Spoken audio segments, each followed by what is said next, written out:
السلام عليكم ورحمة الله وبركاته. إن الحمد لله نحمده ونستعينه ونستهديه ونستغفره ونعوذ بالله من شرور أنفسنا ومن سيئات أعمالنا. من يهده الله فلا مضل له ومن يضلل فلا هادي له. أشهد أن لا إله إلا الله وحده لا شريك له وأشهد أن محمدا عبده ورسوله.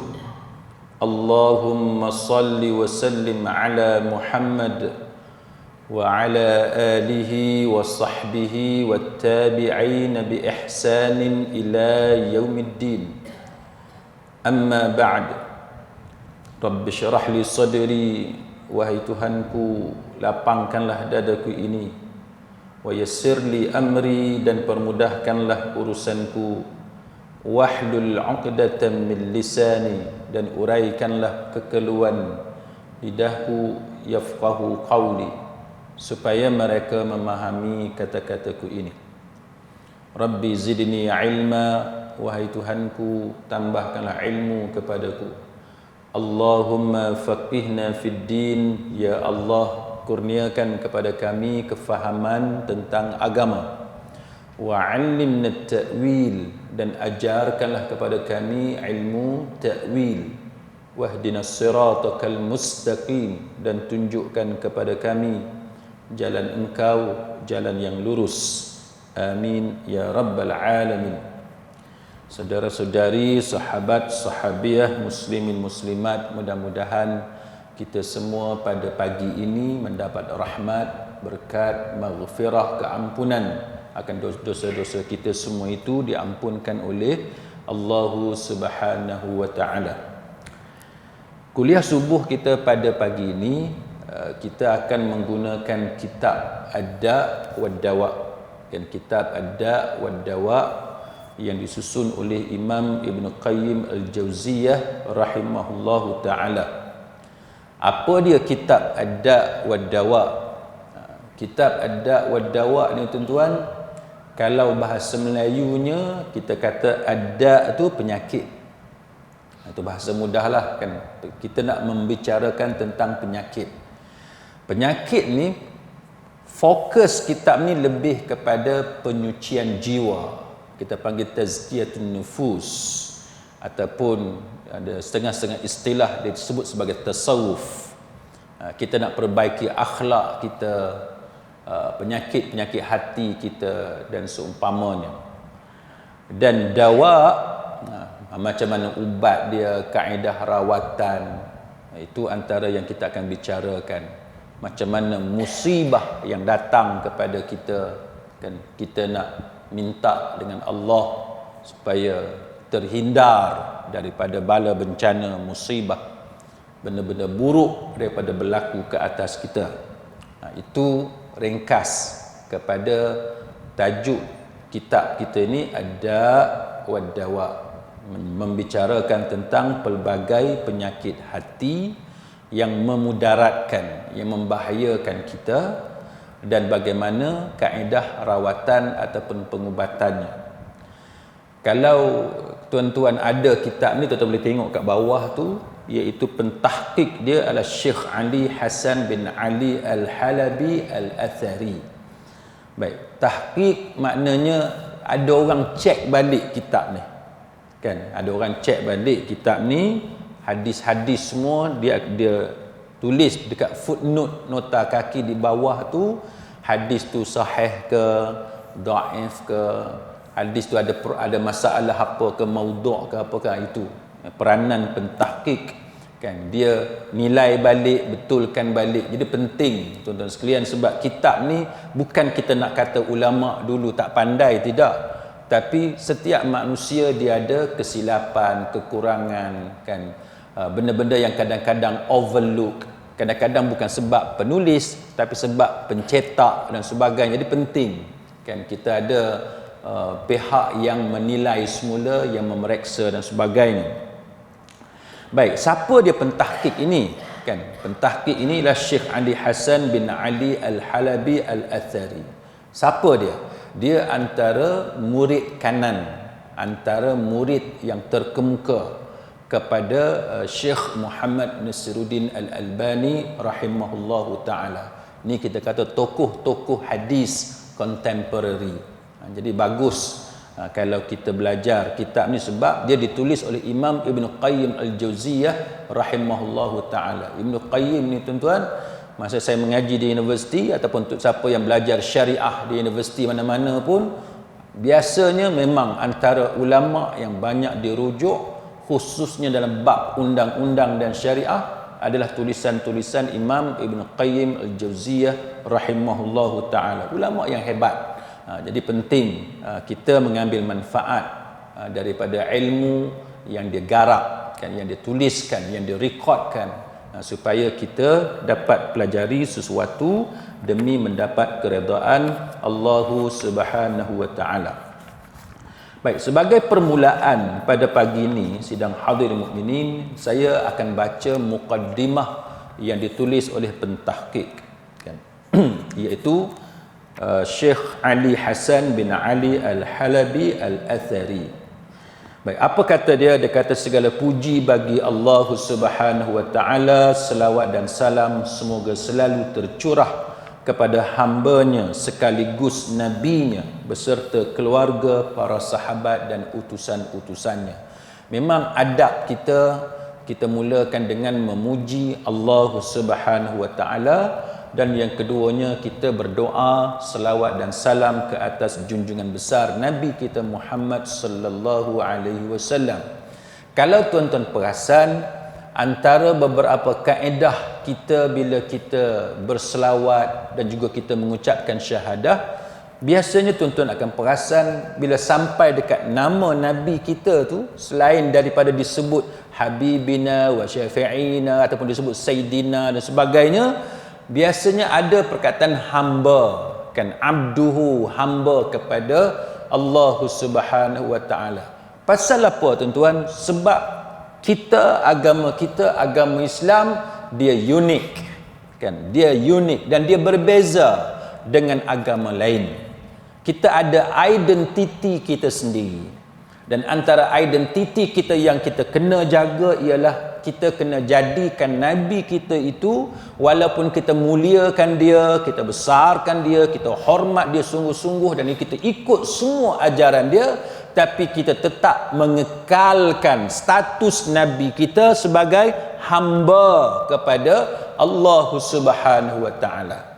Sebab ada agama lain yang mengangkat nabinya lebih daripada hamba, menjadikan Nabi itu sebagai apa? Sebagai Tuhan, status Tuhan, meminta kepada Nabi, sedangkan kita diperintahkan untuk meminta hanya kepada Allah Subhanahu wa taala. Jadi sebab tu dalam syahadah kita, dalam selawat dan sebagainya, tuan-tuan boleh perasan tulisan para ulama, dia akan letakkan hamba dan sekaligus nabinya, yakni nabi yang diutuskan oleh Allah Subhanahu wa taala. Baik, amma ba'd. Sesungguhnya kitab Ad-Da' wad-Dawa, mana kitab yang membicarakan tentang penyakit-penyakit, khususnya ataupun fokusnya kepada penyakit hati dan juga bagaimana kaedah merawatnya. Karya Imam Al-Allamah Ibn Qayyim Al-Jauziyah rahimahullahu ta'ala adalah termasuk referensi, rujukan terbesar dan terpenting dalam perbahasan berkaitan dengan akhlak, tarbiyah dan penyucian jiwa.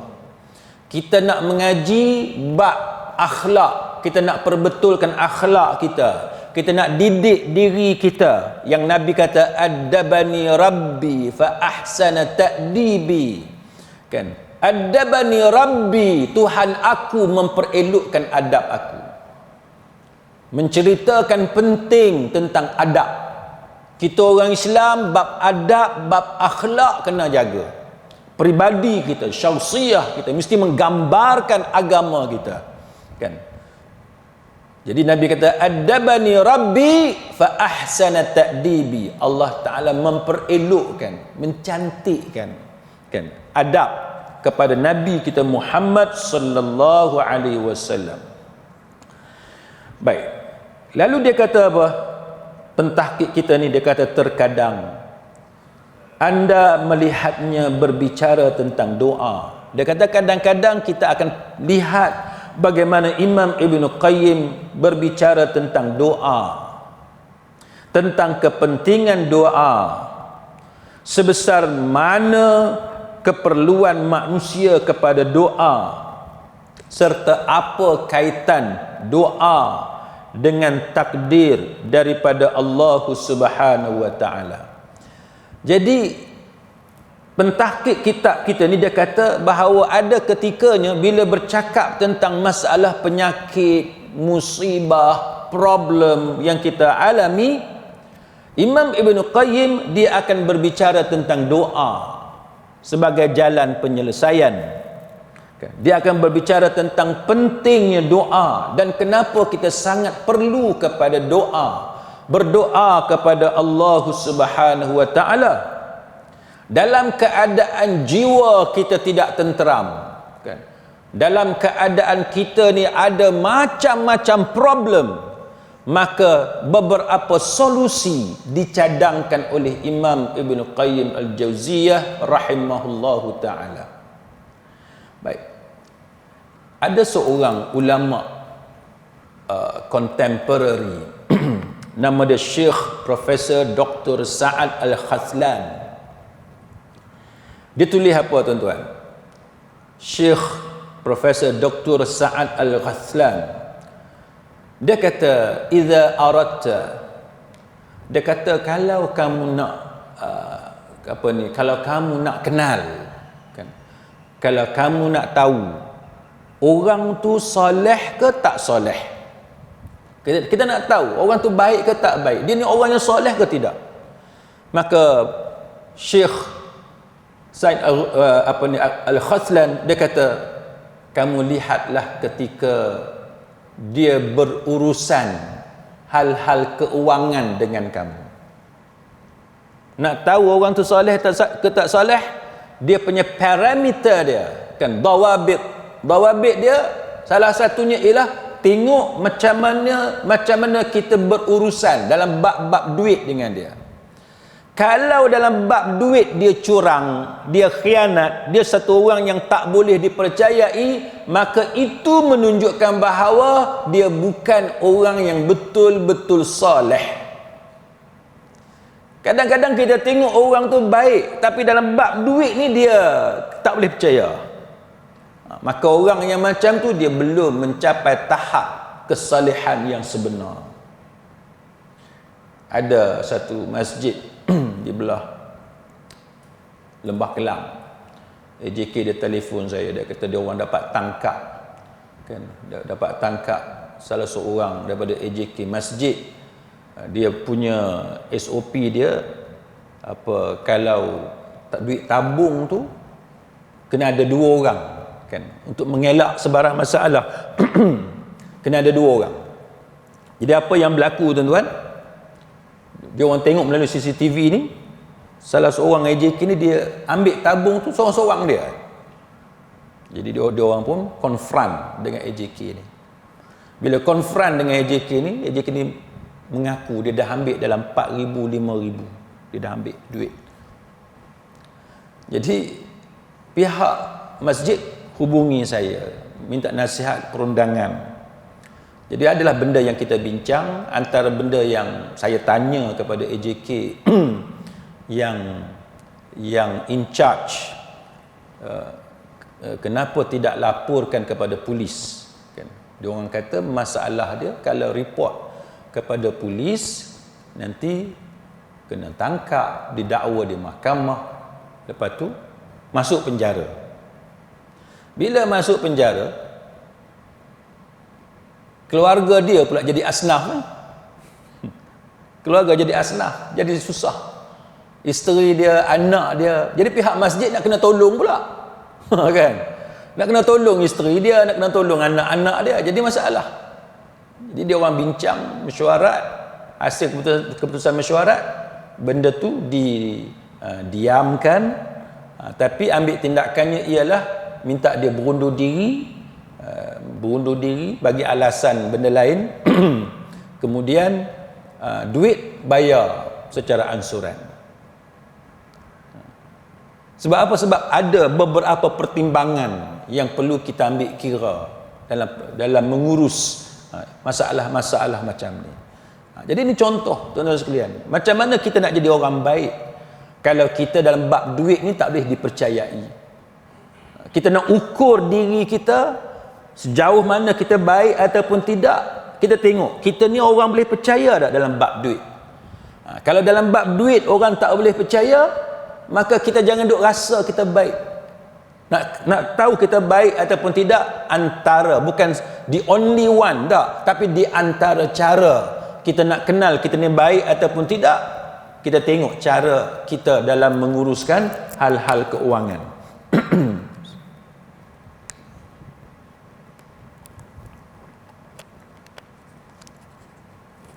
Kemudian tuan-tuan, Profesor Dr. Sa'ad Al-Khazlan dia kata apa? Kalau kita nak tahu orang tu akal dia matang ke tidak, nak tahu kematangan akal dia, maka dia kata hendaklah tengok waktu dia berdebat, dia berhujah, berlawan, kan? Macam mana emosi dia. Kalau dia satu orang yang boleh kawal emosi dia, kan, dia boleh kontrol, kan, perkataan dia, maka itu menunjukkan kematangan akal dia. Kita boleh tengok kadang-kadang ada kawan kita, dia ni baik tapi tempered, hot tempered, panas baran. Jadi orang yang panas baran. Dia tak boleh nak kontrol diri dia. Kalau dia kalau dia tak puas hati dengan kita, dia tak setuju, dia tak boleh nak kontrol diri dia, maka orang yang macam tu dia tidak mempunyai kematangan akal. Yang ketiga, dia kata apa? Dia kata jikalau kamu ingin mengetahui tentang akhlak seseorang, nak tahu akhlak dia baik ke tak baik ke, tengok sewaktu dia berinteraksi dengan orang bawahan dia. Tengok macam mana cara dia berinteraksi. Kalau dia pegang satu jawatan yang tinggi, tengok cara dia berinteraksi dengan orang bawah. Kalau dia bos, cara dia berinteraksi dengan kaki tangan dia. Itu contoh tuan-tuan sekalian. Ataupun bila dia berinteraksi dengan orang miskin.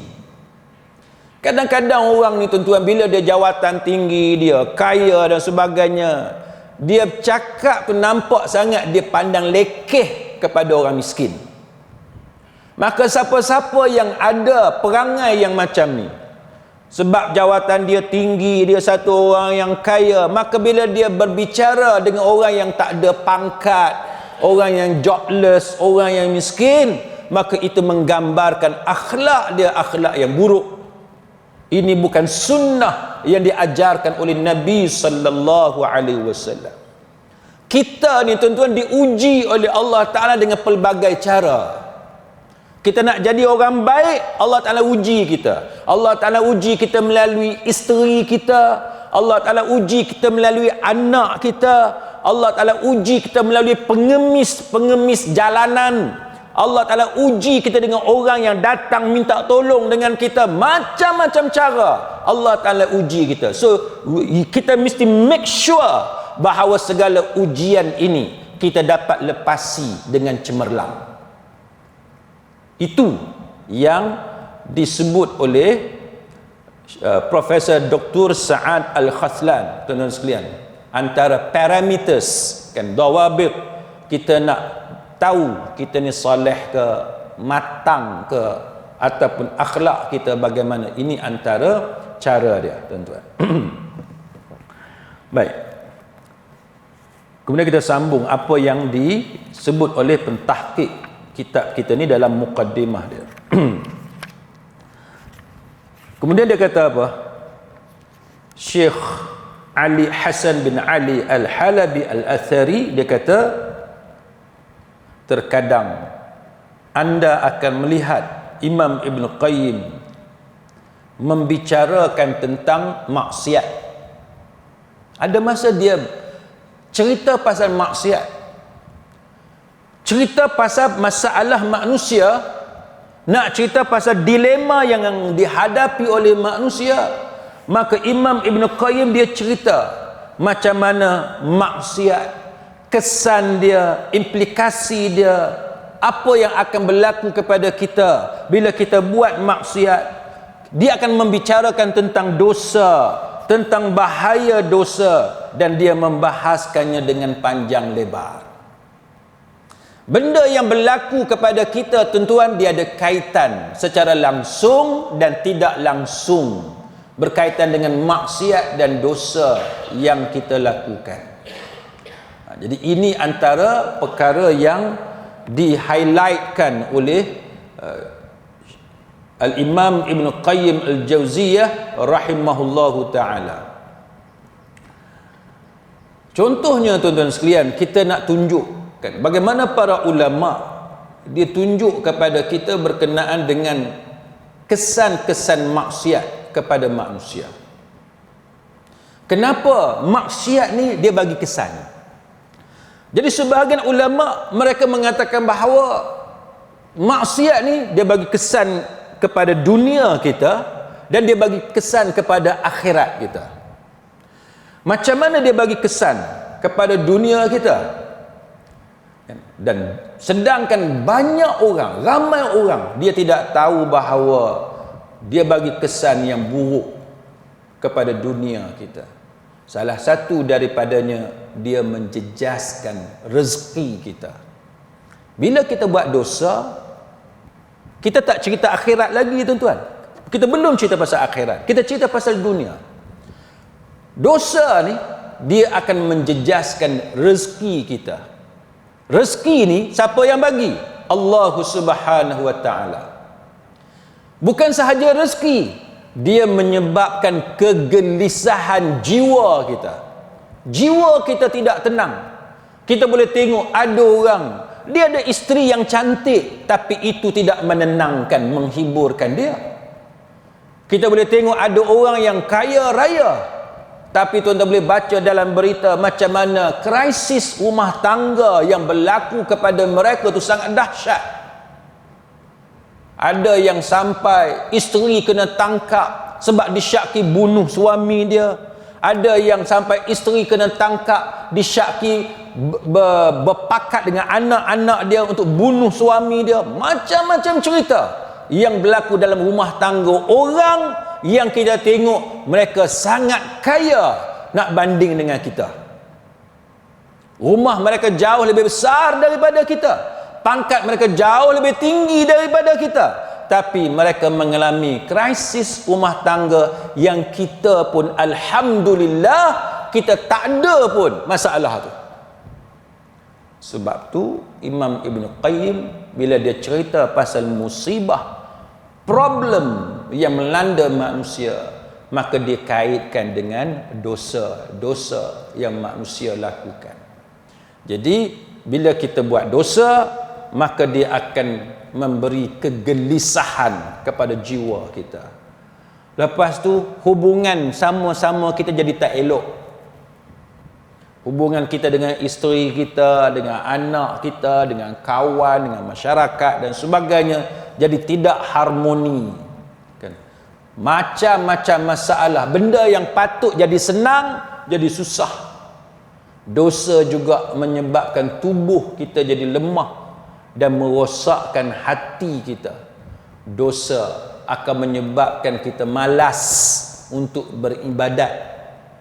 Kita jadi satu orang yang tidak suka untuk beribadat lama-lama. Nak try masuk dalam masjid dan surau tak boleh duduk lama. Okay. Orang lain boleh je sembahyang sunat, kita langsung tak boleh sembahyang sunat. Orang lain boleh je duduk kat tepi tiang, kat dinding, duduk tengah-tengah zikir apa semua, kita tak boleh. Jadi satu orang yang malas kan, untuk berzikir, berwirid dan sebagainya. Itu kesan daripada dosa yang kita lakukan.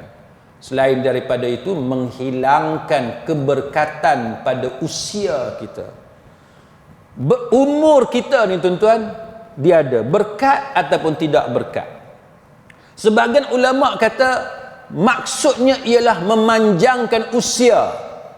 Sebahagian lagi mengatakan bahawa keberkatan pada umur maksudnya ialah usia kita dipenuhi dengan amal-amal soleh. Jadi kita tengok kita tu berada di mana. Jadi itu antara perkara yang diberikan fokus oleh para ulama tentang kesan-kesan dosa kita atas dunia. Satu lagi tuan-tuan ialah kesan buruk akibat dosa kita, iaitu kesan di hari akhirat, yang mana Nabi sallallahu alaihi wasallam dalam satu hadis ni hadis Abu Hurairah kata apa? Dia kata wasu'ila sallallahu alaihi wasallam an aktsari ma yudkhilun nasan nar. Rasulullah sallallahu alaihi wasallam pernah ditanya tentang perkara yang paling banyak menyebabkan manusia dimasukkan ke dalam neraka. Maka Nabi jawab Nabi jawab al-fam wal farj, dosa mulut dan juga kemaluan. Dua benda ni, mulut dan juga kemaluan. Ada orang dia kata apa?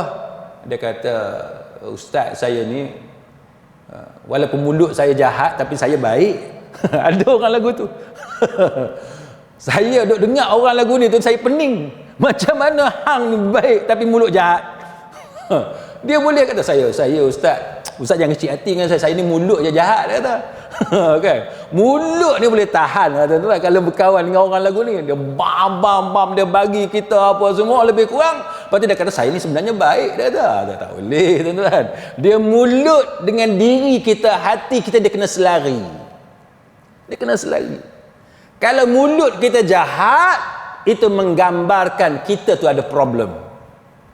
Dia tak boleh lari tuan-tuan. Pasal Nabi sendiri sebut antara benda yang banyak menyebabkan manusia masuk neraka ni pasal apa? Sebab mulut.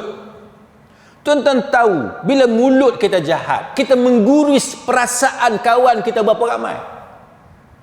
Kita menyebabkan hati dia luka. Kalau tuan-tuan betul kita ni semua, saya dan tuan-tuan sayang dekat kawan kita, kita tak sanggup melukakan hati dia. Kita tak boleh kata kita tak pernah melukakan hati kawan. Tapi nak ceritanya, kalau kita perasan yang kita dah tersilap melukakan hati kawan kita, adakah kita teruskan melukakan hati dia atau kita stop? Bagi orang yang baik, kalau dia perasan air muka kawan dia berubah, dia akan stop. Sebab dia sayang kawan dia. Dia sayang adik-beradik dia, kaum kerabat dia. Itu orang yang baik. Siapa yang hati dia baik, dia takkan sanggup untuk terus melukakan hati mereka. Orang yang sanggup berterusan, duk kata, duk singgung apa semua ni, pasal hati dia tu ada problem. Hati dia tu ada problem. Saya ada kadang-kadang kita duk berkawan ni tuan-tuan, muka kawan kita seorang tu berubah dah, dia bagi lagi. Dia bagi rapat. Ni masalah tuan-tuan. Tak boleh nak bangun kawan tu. Teruk, tak boleh. Kan tak boleh. Kita kena ada rasa kesian. Sebab tu Al-Qaradawi tuan-tuan. Al-Qaradawi dia ulas pasal hadis pelacur yang dimasukkan dalam syurga, yang diampunkan dosa dia oleh Allah sebab bagi minum air ke anjing. Apa kata Syekh Yusuf Al-Qaradawi? Dia kata bukan sebab semata-mata bagi minum anjing tu. Bukan nak kata sebab anjing tu mulia sangat, bukan. Tapi sebab hati tu. Sebab hati. Hanya orang yang ada hati yang baik sahaja, bila dia tengok satu benda tu, dia tak sanggup biarkan benda tu. Macam anjing tadilah. Walaupun itu anjing, tapi sebab hati dia baik, menyebabkan dia sanggup turun dalam telaga, pergi ambil air susah payah nak bagi anjing tu minum. Sebagaimana satu orang perempuan yang dimasukkan ke dalam neraka kerana kucing. Bukan sebab kucing tu semata-mata, tapi sebab hati dia tu jahat. Dia duk dera binatang tu. Jadi sebab tu kita punya parameter, dawabit kita tuan-tuan, antaranya ialah hati tu. Sanggupkah kita duk penanya kawan kita? Sanggupkah kita menzalimi, menyinggung perasaan kawan kita dan seumpamanya? Walaupun dengan mulut, kita tak pukul tapi mulut, tapi tuan-tuan kena tahu mulut ni kesan dia. Kesan dia. Ada orang, benda yang berpuluh tahun masih ingat sampai sekarang. Nak cerita, tapi cerita ni cerita lama lah, kan, cerita lama. Bukan cerita saya, cerita satu orang tua. Bukan cerita saya. Orang tua ni dia duk cerita zaman dia mengaji College Islam dulu. Dulu bukan College Islam Kelang, KIK, ataupun College Islam apa? Sultan Alam Shah, Kisas. Nah, sekarang ni Kisas. Sebelum tu KIK, College Islam Kelang. Dulu College Islam Malaya. Satu orang ni tuan-tuan, dia ni orang miskin. Family dia miskin. Jadi hidup susah. Jadi ada satu kawan dia, kawan baik, ajak dia pergi makan. Ajak dia pergi makan. Dia tak mau pergi makan sebab dia tak ada duit. Orang susah. Kalau kata ajak jom lah pergi makan. Jadi dekat College Islam Malaya masa tu, dia ada satu kedai sate hak sedap. Kedai sate hak sedap. Dia ajak pergi. Dah kawan dia duk ajak pergi ya. Kan? Pergi. Jadi orang tak ada duit ni tuan-tuan, dia makan dia beringat sebab dia tak ada duit. Kan dia beringat. Memang dia tak mau keluar apa pasal dia tak ada duit, tapi sebab dah kawan dia ajak sangat nak jaga hati kawan, tak pilah juga. Jadi bila makan sate tu dia bilang lah berapa lidi dia makan. Yang kawan hak tukang ajak ni pula dia makan sungguh. Dia makan sungguh. Bila time nak bayar, apa jadi? Bila time nak bayar sama rata. Kan bayar sama rata.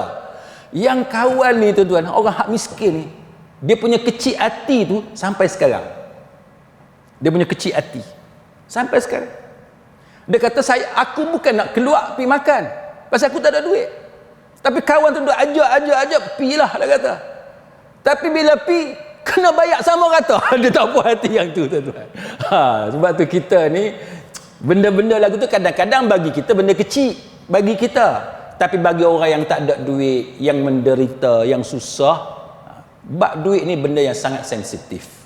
Sangat sensitif. Bagi kita yang banyak duit, kita mungkin tak jadi masalah. Kan? Bagi kita, setakat RM10, RM50, RM100 tu okey. Tapi bagi orang miskin tuan-tuan, RM1 dia kira, 5 kupang pun dia kira. Jadi benda-benda yang macam tu, antara benda yang kita kena hati-hatilah. Kan, supaya tidak menyusahkan kawan kita. Hati kita kena baik tuan-tuan. Baik. Jadi kesan daripada dosa ni tuan-tuan, kita kena elak. Macam mana kita nak elak dosa sedangkan kita ni mesti ada dosa? Kan? Kita tidak maksum. Bila kita tidak maksum, kita mesti ada dosa. Maka antaranya ialah dengan sebab kita tidak boleh mengelak dosa, saya mesti ada banyak dosa. Saya mesti ada banyak buat silap. Tuan-tuan juga ada buat banyak dosa dan banyak kesilapan.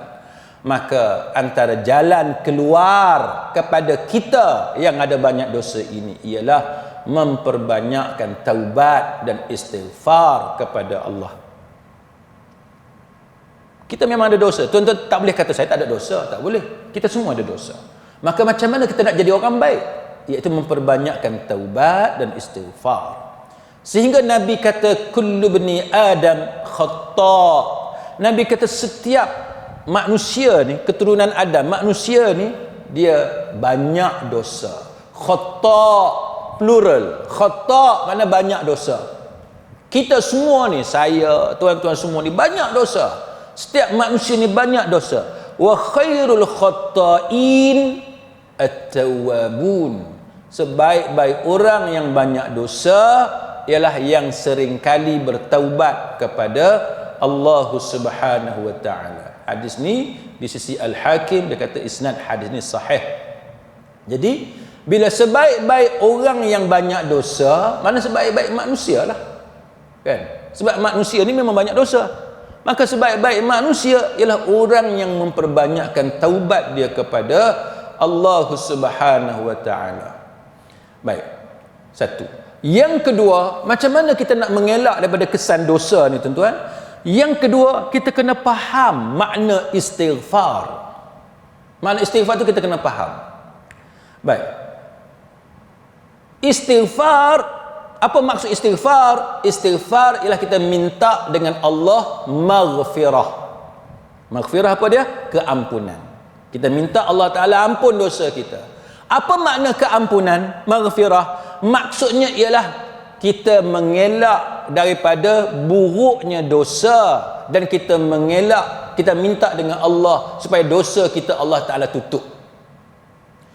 Tuan-tuan tengok satu orang baik, tak kira siapa dia. Tuan-tuan tengok satu orang baik, kita kata dia baik, anak Qaryah semua kata dia baik. Adakah dia baik dengan sebab dia tidak ada dosa? Tak. Dosa dia banyak juga, tapi dia dikatakan satu orang yang saleh dengan sebab keaiban dia Allah Ta'ala tutup.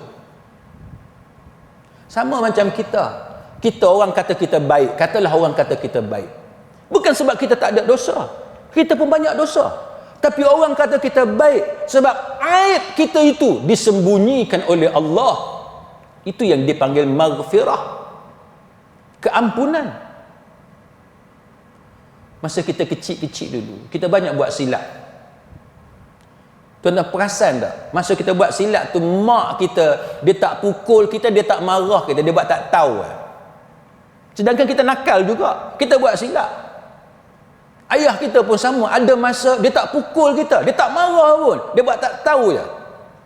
Itu yang kata maghfirah. Allah, bukan Allah tak tahu kita buat dosa, bukan Allah tak tahu kita ada banyak dosa, tapi Allah tutup benda tu. Maka itu dipanggil sebagai maghfirah. Maka sebab tu tuan-tuan, kita kena memperbanyakkan istighfar supaya kita mendapat maghfirah, keampunan. Bila kita dapat keampunan, Allah Ta'ala tutup aib kita. Tuan-tuan ingat cerita seorang jururawat kena bunuh, kan? Yang kena tangkap, dibicarakan dan dia didapati bersalah. Siapa dia? Tak tahu siapa dia, tapi Mak Black tahu kan kisah tu. Jururawat tu dia duduk jauh daripada suami dia, daripada anak dia, duduk jauh. Sekali-sekala bila cuti baru balik. Kita tak tahu apa cerita, tiba-tiba hilang. Dia hilang. Nak jadi cerita dengan cara lain, jumpa pula mayat dia. Pasal tuan kondo tu tadi nak pergi baiki apa benda apa semua ni, jumpa mayat. Siapa-siapa yang jadi keluarga dia, kan? Tak kiralah anak dia ke, suami dia ke, mak ayah, adik beradik dan sebagainya, sudah tentu tak tahu nak letak muka kat mana. Macam mana adik beradik kita, ahli keluarga kita yang kita kenal dia sebagai orang yang baik, yang ataupun yang kita tak tahu dia tu ada masalah, dia okey, tiba-tiba jumpa mayat dia kena sembelih, sebagai contoh, kan? Duduk satu rumah dengan negro, dengan orang kulit hitam yang kita tak tahu siapa dia. Ini benda yang kita takut. Benda yang kita takut. Walaupun cerita lagu ni hanya Allah Ta'ala saja yang tahu, tapi kita tak mau kita mati dalam keadaan macam tu, kan? Kalau kita jadi anak pun, kita nak cerita dekat orang pun kita rasa tak sanggup nak cerita. Macam mana mak kita dijumpai dalam keadaan yang macam tu. Ini contoh, tuan-tuan, kenapa maghfirah ni penting, supaya benda dosa kita, aib kita ni Allah Ta'ala tutup. Kalau Allah Ta'ala buka aib kita, silap kita, habislah kita, tuan-tuan, habislah kita. Maka ini antara benda yang diajarkan oleh Nabi sallallahu alaihi wasallam dalam satu riwayat oleh Ibnu Abi Syaibah dalam Musannaf, dan dinilai sahih oleh Al-Albani rahimahullahu ta'ala, yang mana disebut dalam riwayat tersebut, jaa Rasulullah sallallahu alaihi wasallam wa nahnu julus, satu ketika Nabi datang kepada kami masa tu tengah duduk-duduk, ma asbahtu ghadatan qat, illa astaghfartullaha fiha mi'ata marrah. Setiap pagi aku pasti, Nabi cerita, Nabi kata ni, setiap pagi aku pasti beristighfar 100 kali. Jadi ini antara sunnah yang kita boleh amalkan supaya dosa kita ni Allah Ta'ala ampun, Allah Ta'ala tutup aib kita. Jangan Allah Ta'ala buka kita. Kalau Allah Ta'ala buka, tentu kita tak tahu macam mana kita nak letak muka kita ni di dunia dan juga di hari akhirat. Jadi apa yang kita boleh amalkan adalah istighfar 100 kali. Dan dalam riwayat ini, setiap pagi Nabi kata, setiap pagi Nabi kata dia sentiasa istighfar sebanyak 100 kali. Mudah-mudahan Allah Ta'ala ampun dosa kita dan Allah Ta'ala tutup keaiban kita, dan semoga kita berbahagia selamat di dunia dan juga di hari akhirat, insya-Allah. Wallahu a'lam. Aqulu qawli hadza wa astaghfirullahal azim li wa lakum. Wassalamu alaikum warahmatullahi wabarakatuh. Subhanakallahumma wa bihamdik, ashhadu an la ilaha illa anta, astaghfiruka wa atubu ilaik.